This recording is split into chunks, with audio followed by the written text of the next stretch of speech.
Amerika Birleşik Devletleri Beyaz Saray Sözcüsü, Çernobil Psaki, Ukrayna'ya işgal düzenleyen Rus askerlerinin Çernobil Nükleer atık depolama tesisi personelini rehin tuttuğuna dair, güvenilir, raporların ardından Amerika Birleşik Devletleri'nin duruma karşı, öfkeli, olduğunu belirterek Rusya'yı kınadı. Rusya'nın Ukrayna işgali aralıksız devam ederken, Amerika Birleşik Devletleri Beyaz Saray'dan Rusya'yı kınama açıklaması geldi. Beyaz Saray basın toplantısında konuşan Amerika Birleşik Devletleri Beyaz Saray Sözcüsü, Çernobil Psaki, Rusya'nın Çernobil Nükleer Santrali'nin nükleer atık depolama tesisi personelini rehin tuttuğuna ilişkin, güvenilir, raporların ardından Amerika Birleşik Devletleri'nin Rusya'yı kınadığı kaydetti. Sözcü Psaki, Rus askerlerinin şu anda Çernobil santralinin personelini rehin tuttuğuna dair güvendirici raporlar bizi öfkelendiriyor. Nükleer atık tesislerini bakımını sağlamak ve korumak için gereken rutin kamu hizmeti çabalarını sona erdirebilecek bu yasadışı ve tehlikeli rehin alma, açıkçası inanılmaz derecede endişe korkutucu ve büyük ölçüde endişe vericidir. Bunu kınıyor ve serbest bırakılmalarını talep ediyoruz, ifadelerini kaydetti. Secretary Blinken and his national security advisor around 11 p.m. approximately last evening as well. And as you know, he also spoke with President Zelensky. He continued to monitor closely into the wee hours last night.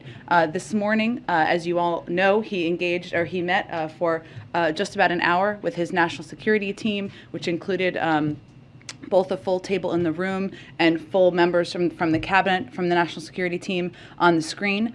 During that meeting, as is standard, he received an update from, of course, Defense, Intel, his diplomatic team about the status on the ground, and he has, of course, remained closely engaged with them through the course of the day. As you know, he also had a G7 meeting that lasted a couple of hours this morning, and he also spent an hour this afternoon on the phone with the leaders in Congress, Democratic and Republican leaders in Congress, briefing them on the situation on a secure call, briefing them on the situation on the ground, answering questions they had as well.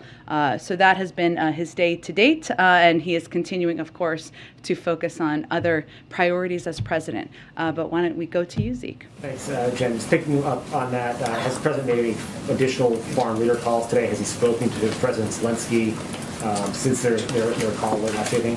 There's not been another call to President Zelensky. I expect, as you have seen over the past several days, he will continue to have calls with leaders. We will keep you abreast as those happen. And with the U.S. government saying that it believes that the Russian objective right now is to decapitate the Ukrainian government, does U.S. believe that President Zelensky at this moment is safe? We're not going to get into security questions, but we are in touch with President Zelensky, and we are working to provide him a range of support. And President Zelensky, in addition to calling for the West to cut Russia off from SWIFT, also proposed or called for, demanded, I think was the word he used in a tweet, that the U.S. And its allies impose a no-fly zone over Ukraine. I know the president has said that he won't put U.S. boots on the ground in Ukraine to fight Russia. Is Ukrainian airspace in play? Is that something that is subject to any discussions? We've certainly seen his tweet or his request via tweet, but I don't have an update on that request. That's not off the table. The no-fly zone's not off the table. Again, I don't have any update on this point in time or status of the discussions. Go ahead. Thanks. Just a follow-up on Troops Fest and a few cyber questions. Sure. Do you expect NATO to call up a major response force, and how many U.S. troops could be called to help in that effort? That's really up to NATO. As you know, we have a number of troops, thousands of troops that are on call, but that is a decision to be made by the NATO alliance. And the president said, if Putin pursues cyber attacks against our companies, our critical infrastructure, we are prepared to respond. So just clarifying, does that first mean that there has not been any evidence of any cyber attack from Russia against any American companies at this point? Not that we have identified or attributed at this point in time. And can you explain? I mean, aside from past ones that you're fully tracking. Yeah, I guess I mean in the last 24 hours. I understand. And can you explain more of the White House's thinking on kind of this debate in Washington about whether a cyber attack against a NATO ally would trigger an Article 5 response, a response from the alliance?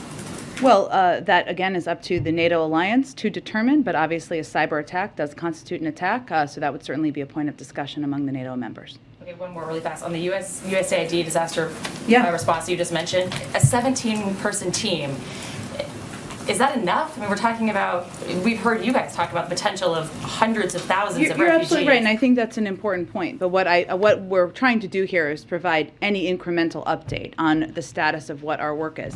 And I'll just note, and you may be fully aware of this, but in terms of humanitarian assistance, we have been the biggest provider of humanitarian assistance to Ukraine. We've provided over $52 million in humanitarian assistance to Ukraine in the past year.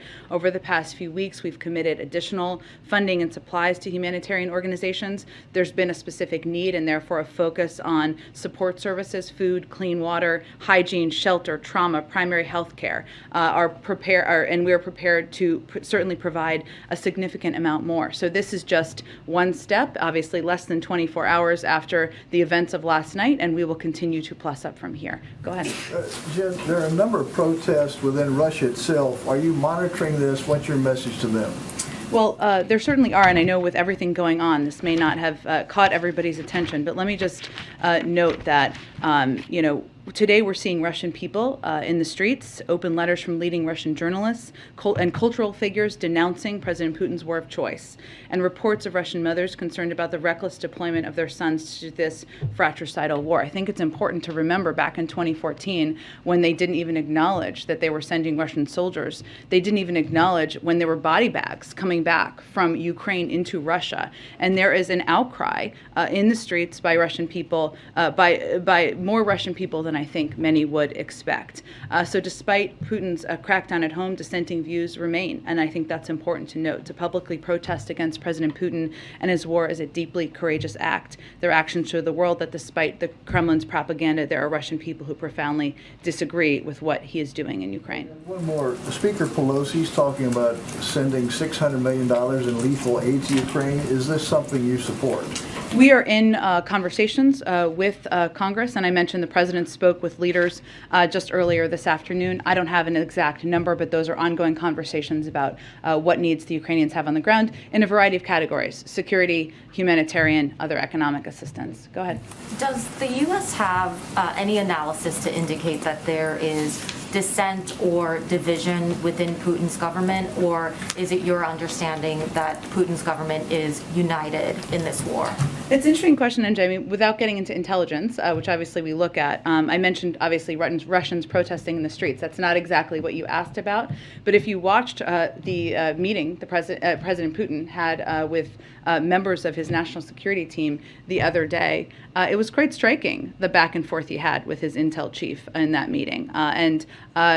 The analysis of that certainly can be done in an open source manner, given it was quite public, but I will leave outside analysis to give further assessment of that. And as you know, we are seeing Ukrainians start to flee the country. Yeah. Is the U.S. prepared to accept Ukrainian refugees? We are, but we certainly expect that most, if not the majority, will want to go to Europe in neighboring countries. So we are also working with European countries on what the needs are, where there is capacity. Poland, for example, where we are seeing an increasing flow of refugees over the last 24 hours, or flow of individuals, I should say, out of Ukraine, what their needs are, and we've been talking and engaging with Europeans about that for some time now. Well, part of what you're doing is to prepare for the United States to accept. The president is certainly prepared for that, but I would just note that because there are a number of European countries neighboring Ukraine who have expressed an openness to it, we would anticipate many of them would want to go to European countries. And just one more quick question.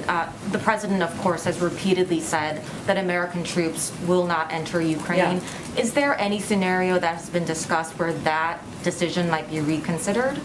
The president has no intention of sending U.S. troops to fight in Ukraine. That has not changed. Go ahead. This was asked of the president earlier, but I don't think we got a full answer. Yesterday, Vladimir Putin said that he warned if others got involved of such consequences that you have never encountered in your history. Does the U.S. understand that as a threat of using nuclear weapons? Well, we can't obviously get into the mind of President Putin as much as he said that, nor do we know all the specific details about his strategic posture, but we don't see any increased threat in that regard at this point in time. Go ahead. Just to follow up on some of the cyber questions. Sure. I know that you and others have talked about how the government is on alert for the potential of a cyber attack, But can you share, like, are there any specific steps that are being taken that you can share that the U.S. is doing to protect the infrastructure, power grid, U.S. banks? Well, I would say, one, there's been efforts that have been ongoing for some time, since the beginning of the administration, to harden the private sector, or work with the private sector in partnership to harden their cybersecurity protections. We've actually seen a great deal of progress made in the financial sector. It's one of the stronger sectors in terms of protections from a cyber front that we see out there. So it's been ongoing for several months. Obviously, when there are moments like this where we continue to watch and look for what the potential is, we continue to engage closely with a range of industries about what they need to do, about the potential threats, and that's something that happens obviously privately and through a range of agencies. I can see if there's anything more specific that we can read out to all of you. Just real